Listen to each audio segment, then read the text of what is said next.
Welcome back.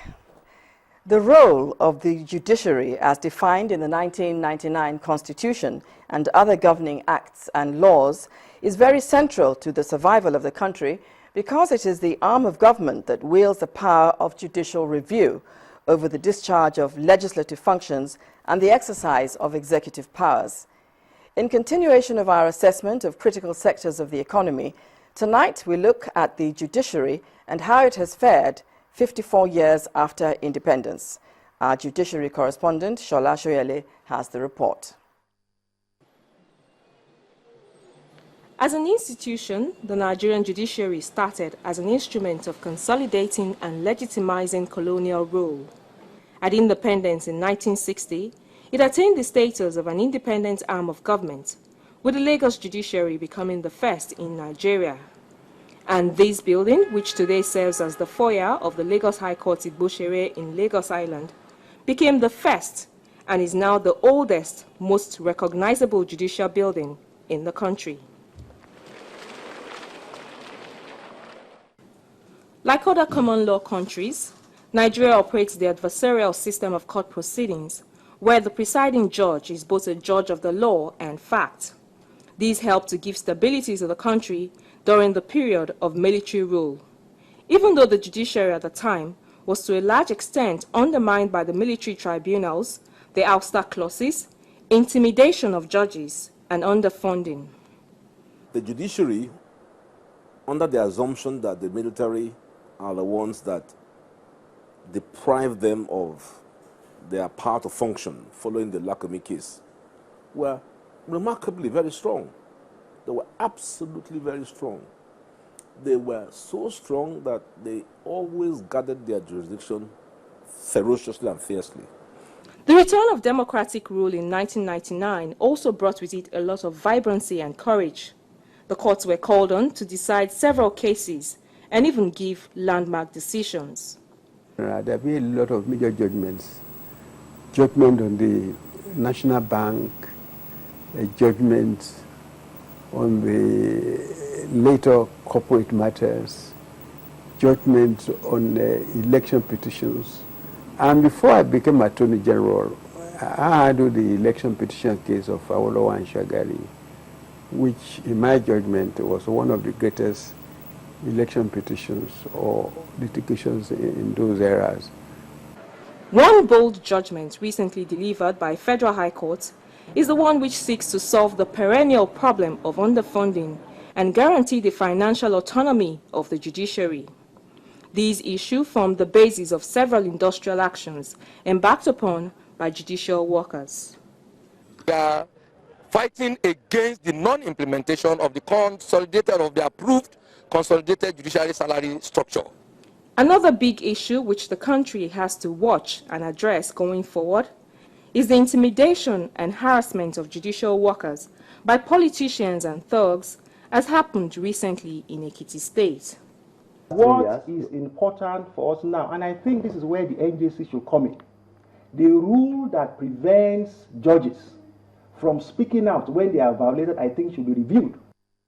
Though several reforms have been introduced to improve the judicial system, there's still a lot to be done to tackle the issues of corruption among the bench and the bar, the elimination of technical and unnecessary delays in the court system, and a reduction of the high cost of litigation. Many Nigerians believe that the National Judicial Council, NJC, needs to partner with other stakeholders so that, like this symbol of justice behind me, Nigerians can have a judicial system that is free from external manipulation, one that dispenses justice without fear or favor. Shola Shoyele, Channels Television News. Well, joining me on the news at 10 tonight is a legal practitioner, Mr. Jiti Ogunye. You're welcome to the news at 10. It's my pleasure to be here. Thanks for inviting me. Well, I suppose it's quite a tall order to assess 54 years of the judiciary. But then, at the same time, when you consider that part of that time, a large part of that time was spent under military rule, perhaps it's not quite so tall after all. No, not at all. You know, the judiciary started in Nigeria in 1960, quite strong, regardless of its colonial tradition. there's a lot of mentoring, if you will, by the departing British judicial officers. And so in the First Republic, the judiciary, started on strongly and all that, and proved its mettle even within the Commonwealth of Nations. But with military rule, first 13 years, and later on after an intermission of 4 years of civilian rule, and then you had another civil rule for about 16 years, we had the judiciary being encumbered by a host of draconian military decrees. But paradoxically, as was remarked by Mr. Alisa Agwakova, the judiciary rallied because the line was very sharp, the military there versus the civil populace. And judicial officers, being civilians, they fought doggedly to protect the independence of the judiciary. But again, since civil rule returned, paradoxically too, the judiciary has come under a lot of influence and manipulation from supposed civilian leaders who ought to be at home with a judiciary that is strong and alive to its responsibility under the Constitution. So, by and large, what we've had in the last 54 years is that comparatively to the two other arms of government, the judiciary has performed better, because even during military rule, the judiciary continued to exist, regardless of the fact that it was existing under an atmosphere of rule of force than the rule of law. And that was what the judicial officers of those eras, said, that the military had a choice to abolish the judiciary. But having not abolished the judiciary, they will continue to do their work without minding whose source is God. Okay, now there are a lot of issues and challenges within the judiciary now. The courts are under lock and key in Ondo and River State as we speak. And other judicial officers are actually threatening to go on strike yet again. And most of this, I think, is due to the agitation for financial autonomy. How can this issue be resolved? Simply can be resolved. The Constitution, if the Constitution is followed, it can be resolved. The Constitution says the funding of the judiciary should be on the Consolidated Revenue Fund of the Federation, and it should be a first-line charge and given to the heads of the judiciaries of the state. At the federal level, we've had this observed. The money is given to the NJC, but at the state level, it's been a battle. And so the judicial workers, interestingly, are now the ones perennially, year after year, agitating for financial autonomy for the judiciaries of the various states, in the belief that once that is done, their laws will also be bettered as workers in the system. And so, for me, once the Constitution is followed, I think that some of these problems will be resolved. The problem, essentially, of underfunding of the judiciary. All the other problems are not going to be necessarily resolved by swamping of the judiciary with fund, but at least the problem of underfunding will be solved, or poor funding will be solved with the Constitution being followed. Okay, you mentioned a few moments ago, you were talking about manipulation, and I think perhaps we should actually talk about that. There is a need to protect the judiciary from external manipulation, harassment, etc., etc. Don't you think that the Nigerian Bar Association and the Judicial Council, National Judicial Council, shouldn't they be playing a more proactive role? Absolutely. I think that the NBA should be playing a leading role. As it is said, you can't cry more than the bereaved, or drape yourself in a darker indigo than the owner of the cups. Without a vibrant judiciary, lawyers, will be a laughing stock in the country. And so the NBA, the body of lawyers, should work in synergy with the NJC because that's the immediate constituency. That's our constituency, to ensure that that arm of government is alive and well. But beyond that, I think that individual judicial officers should continue to sustain their own level of courage. Why do I say this?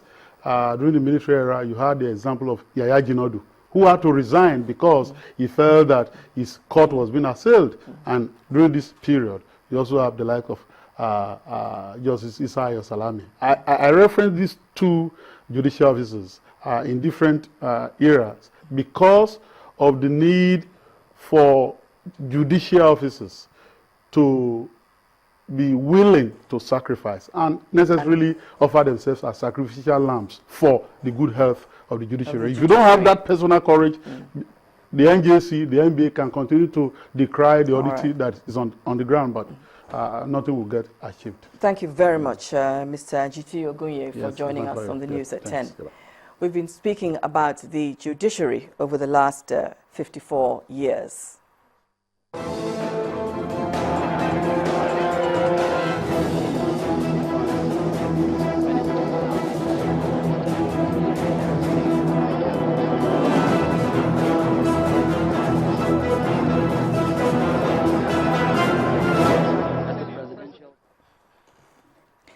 The World Constituency for Africa Forum has continued its discussions on issues on Africa with a media roundtable in the United States.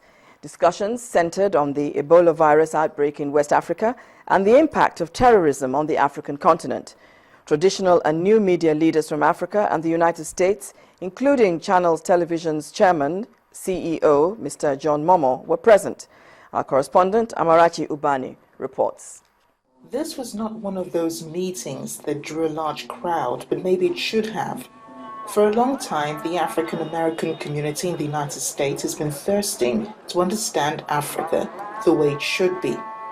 The media in Africa has been eager to tell its story, but has been blocked by Western media reporting on only hunger, war, and most recently, the Ebola virus disease.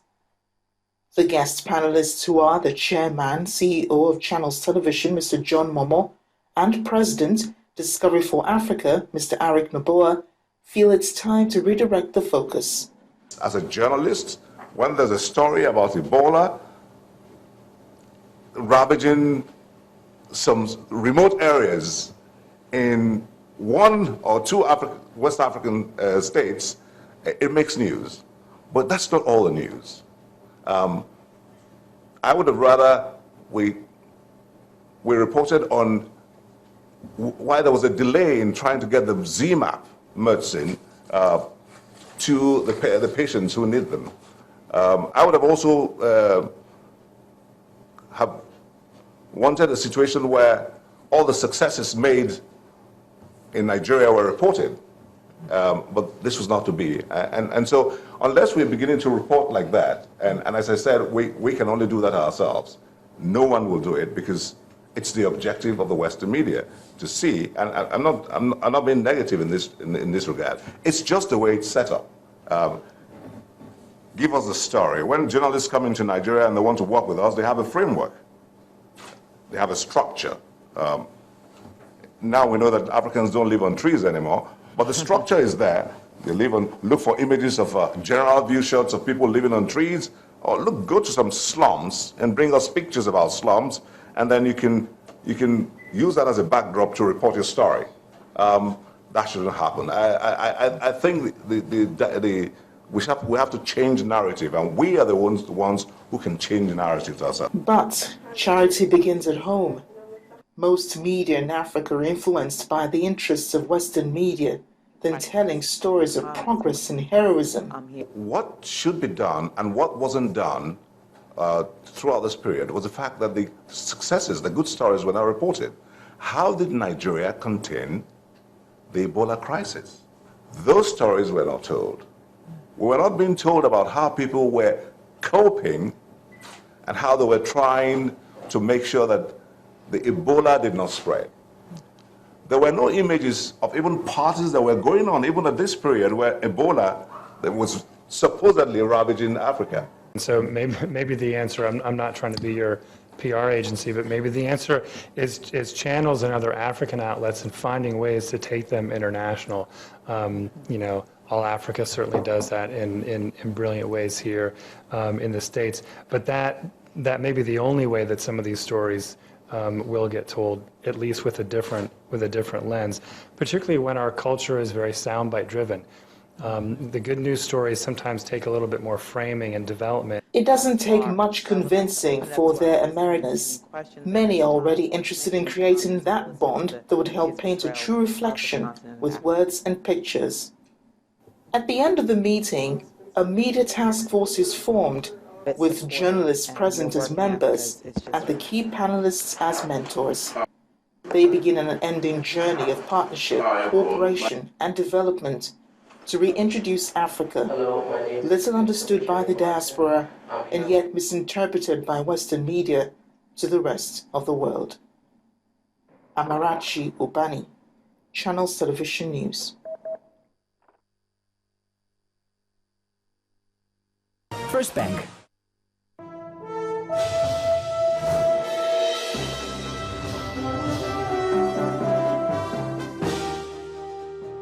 Hello, good evening. Welcome to Business News. I am Adeshewa Josh. There is a need for capital markets around the world to imbibe trust among themselves in order to deal with the challenge of interconnectivity.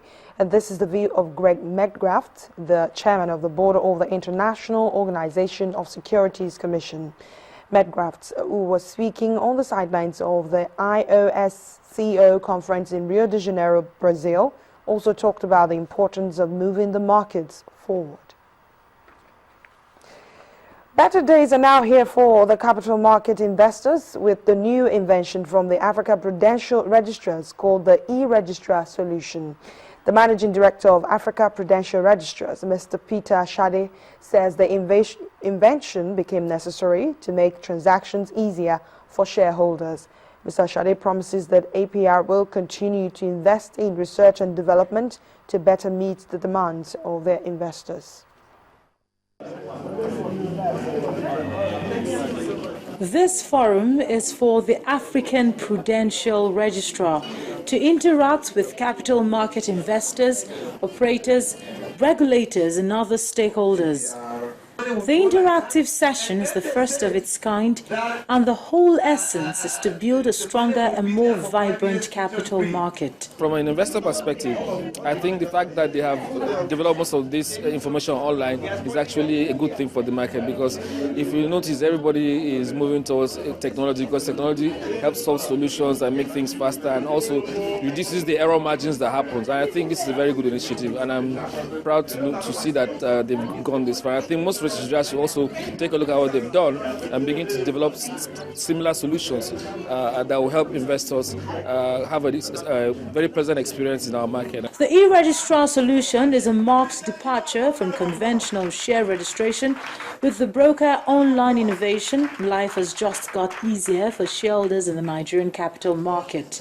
We want to continually shorten the turnaround time. For instance, services that will have taken maybe 48 hours or 72 hours now, with this, is an instant thing. So it's at the click of a button, you get it done. The unique thing about e-Registrar solutions is that it has compressed time and space. Traditional registrar functions, which would have taken days, sometimes weeks to consummate, can now be closed within hours. The e-Registrar solution is a giant lead ahead, designed for shareholders' convenience, granting them real-time access to their personal information and investment. Let's take you to the Nigerian equities market. Well, we're going to be giving you trading figures and how the market closed. Here's BC Adebayo with a summary.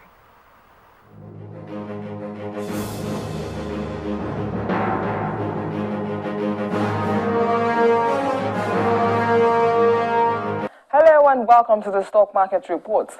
The Nigeria equities market sustained the positive momentum recorded on Monday as key indicators appreciated further at the end of Tuesday's trading session.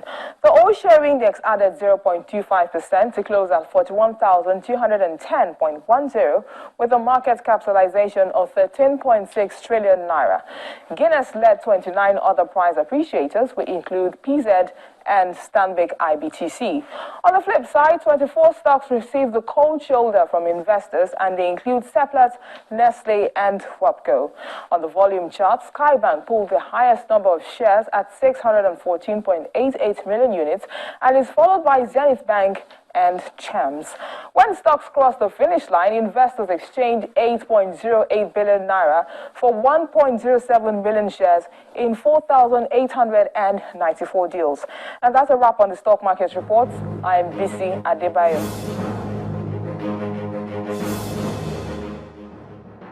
Thanks a lot, BC. And also we'll leave you with closing figures from major markets around the world. And the News at 10 continues.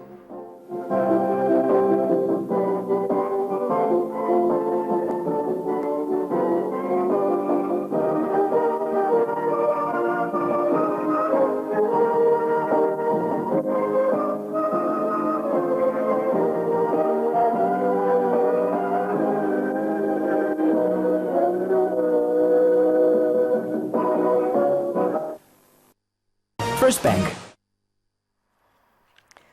We will support only any political party that fails our own people in the next Rivers governorship polls. This is a resolution reached by the Ogoni Leadership Forum at a meeting in Port Harcourt. The forum comprised of leaders from socio-cultural groups, former and serving senators, the academia, and political leaders across party lines from the Ogoni Kingdom.